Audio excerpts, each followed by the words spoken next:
What's going on, everyone? Charlie here. We're going to take a look at SEC versus the banks. What I mean by that is Gary versus the SROs. The amendment was denied, and usually when this happens, you get a lot of good information from the reading on, what Gary Gensler's reasoning was, or the SEC's reasoning was for denying this request. And what we're looking at is a joint industry plan, order disapproving an amendment to the National Market System Plan governing the Consolidated Audit Trail, or the CAT system.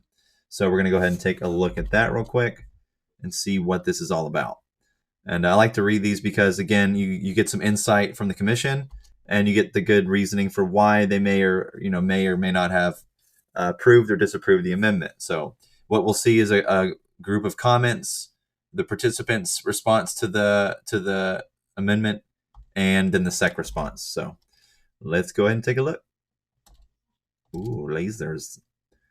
So for the reasons described below, the Commission believes that the participants have not met their burden to demonstrate the proposed amendment is consistent with the Exchange Act. Accordingly, the Commission cannot make the finding that the proposed amendment is necessary or appropriate in the public interest for the protection of investors and the maintenance of a fair and orderly markets, to remove impediments to and perfect the mechanisms of a national market system, or otherwise in furtherance of the purposes of the Exchange Act. So the participants argue that securities industry norms do not support the principle that the party in possession of data should bear liability in the event of a data breach, particularly where the parties in possession of the data are acting in regulatory capacities pursuant to Commission rules. In this regard, the participants state that industry members, despite controlling sensitive data that could be compromised during a data breach, routinely disclaim liability to their underlying customers, including their own retail customers in certain cases. The participants also assert that the Commission's regulatory regime, backed by its examination and enforcement functions, provide valuable incentives for the participants, CAT LLC and FINRA-CAT, to take adequate cybersecurity precautions. These incentives include the Commission's enforcement regime, severe reputational harm, financial and reputational harm to Amazon Web Services, satisfying underwriting standards, and the fact that a data breach could compromise the participants' ability to use CAT data. The participants believe that the commenters have not offered any explanation as to why the Commission's regulatory regime, which includes cybersecurity protocols developed and refined based on a feedback from industry members, is insufficient to ensure adequate cybersecurity for CAT data, or what deficiencies in the Commission's oversight necessitate that industry members be afforded an unprecedented private right of action against their regulators. The participants further argue that commenters have not demonstrated that the Commission lacks the ability to adequately regulate the CAT and the participants, and that allowing industry member litigation would not result in any meaningful benefit to the CAT cybersecurity. In addition, the CRA response states that the Lewis paper disregards the potential for enforcement action by the Commission against participants and does not recognize that regulatory and reputational considerations motivate appropriate ex-ante actions to reduce risk.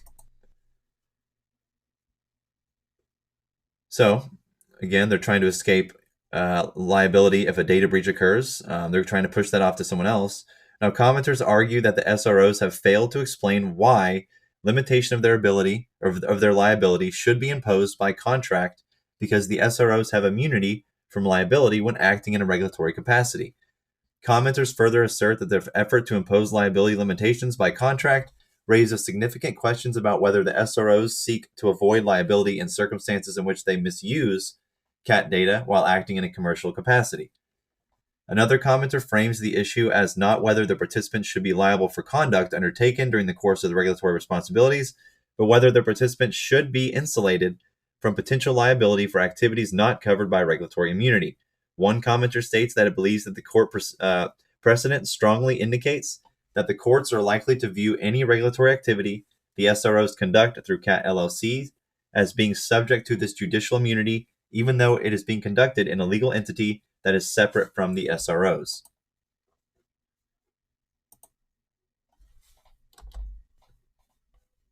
The Commission does not believe, this is their response now, the Commission does not believe that the participants have demonstrated that it is necessary or appropriate to foreclose all potential industry member claims, including those arising from gross negligence, willful misconduct, bad faith, or criminal acts, to a maximum of $500 per industry member per calendar year as proposed.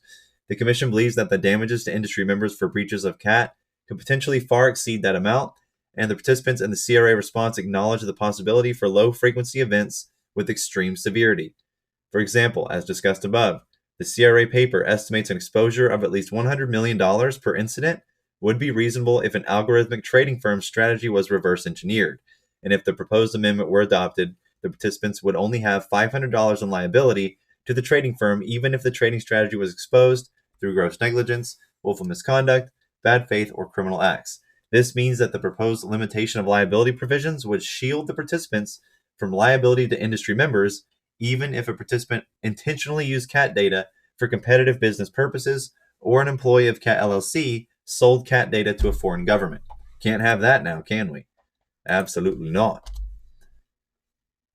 So, as noted above, participants can assert regulatory immunity to the extent that the doctrine applies if there is a security breach that exposes CAT data and industry members seek damages from the responsible participants. However, the Commission believes that for situations where regulatory immunity may not be applicable, for example, commercial use or intentional misconduct, the participants have not met their burden to justify a nearly complete elimination of liability to industry members as consistent with the Exchange Act and the rules and regulations as required by Rule 608 of Regulation NMS as discussed above.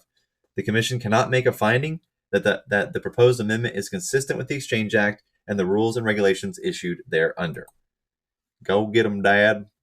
You got a little bit of crime today, Gary. You did it. Go get 'em. Good work, Dad. That's basically it. They're not approving it because it was stupid.